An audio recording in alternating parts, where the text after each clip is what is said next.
Hey, folks, welcome back to Travers Talks. And this is the podcast, hopefully, that takes you inside the decision shaping life in Grand Traverse County. I'm Jim Horn. This week, we're previewing the Board of Commissioners regular meeting set for Wednesday, May 13th at 9 a.m. at the Governmental Center on Boardman Avenue.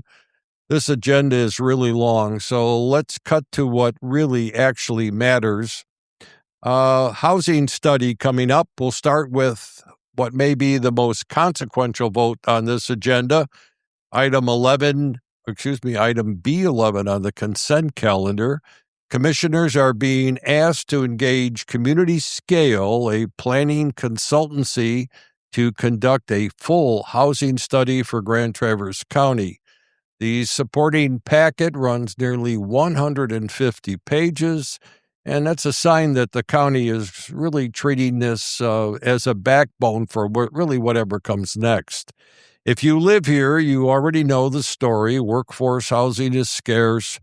Prices, they just outpace wages. The teachers, the line cooks, paramedics, and deputies who hold this community together often really can't afford to live in it. A study like this, done right, becomes the foundation for zoning reform and partnerships with townships. Done poorly, it gathers dust. And we've all seen that happen, so hopefully that won't be the case with this report. The motion authorizes staff to finalize the contract for the chairman's signature, meaning the final terms aren't fully public yet. Item 8A asks the board to ratify a land lease between Parks and Recreation and Norte Youth Cycling. The deal brings a pump track to Civic Center Park, renovates the facilities building into a bicycle education center, and adds a bicycle safety garden. Boy, I've never heard of one of those before. That ought to be really interesting. It'd be interesting to see the design on that. Anyway, this is a quality of life moment. Norte has been a force for youth cycling culture here in northern Michigan, and pub tracks have become real community gathering spaces from Bend, Oregon to Marquette, Michigan. I would expect public comment on both sides. Parks and Rec already signed off, and of course, the county board has the final word. And let's talk about the flood. Item 8B is an emergency management update on the April 2026 flood incident. I think you need to listen for three things. One, of course, is the damage estimates. Two, whether state or federal disaster declarations are in play. And three, any infrastructure recommendations on the table, like dams, roads, bridges, or whatever. Northern Michigan's relationship with extreme weather has shifted, and how this county really prepares and pays for the next event matters. And there will be a next event. And this is sort of related. Consent item B6 approves about $30,000 to Essentra for a tabletop emergency exercise.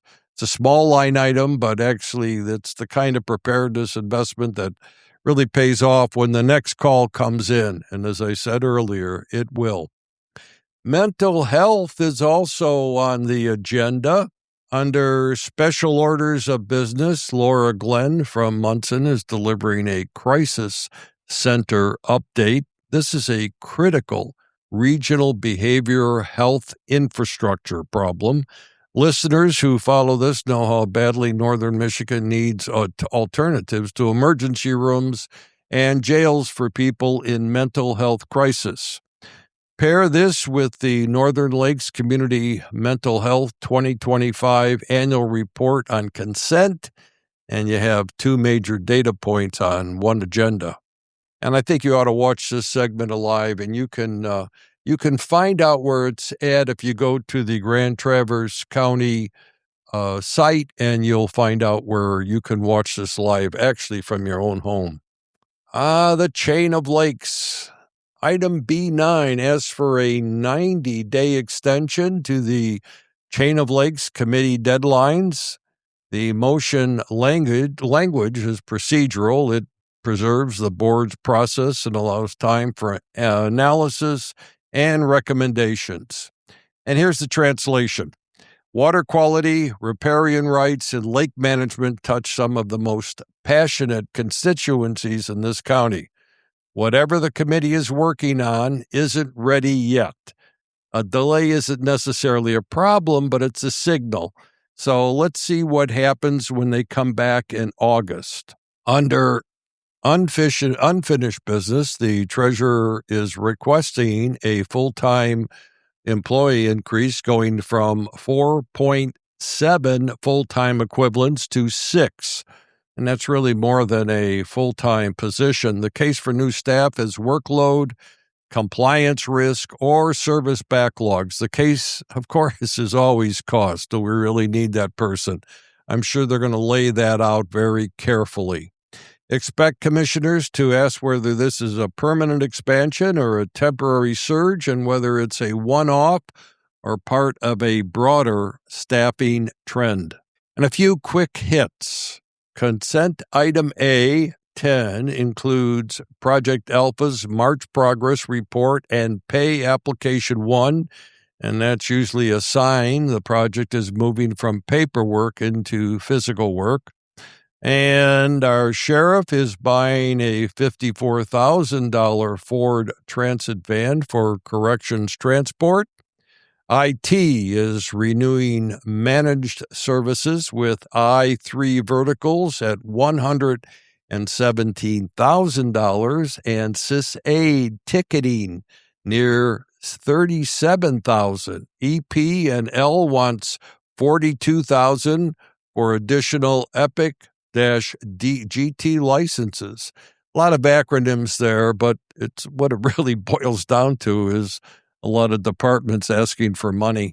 And the board will proclaim May as Teenage Pregnancy Prevention and Awareness Month. And finally, we go behind closed doors. The meeting ends with 3 closed sessions. 1, an attorney-client privileged legal opinion. 2, consideration of a real property purchase under right of first refusal. And finally, 3, settlement strategy in Bender versus Shea. That's a federal lawsuit pending in U.S. District Court for the Western District of Michigan. And closed sessions are always appropriate. You determine your settlement strategy there, and no one really needs to really understand what your strategy is, especially the opposing attorneys.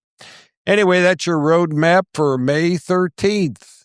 A housing study that could shape the next decade, a pump track that could reshape Civic Center Park, a flood report that tests our preparedness, and quiet but important moves on mental health, lake management, and county staffing. Hey, remember that the meeting starts at 9 a.m. at the Governmental Center on 400 Boardman in beautiful Traverse City.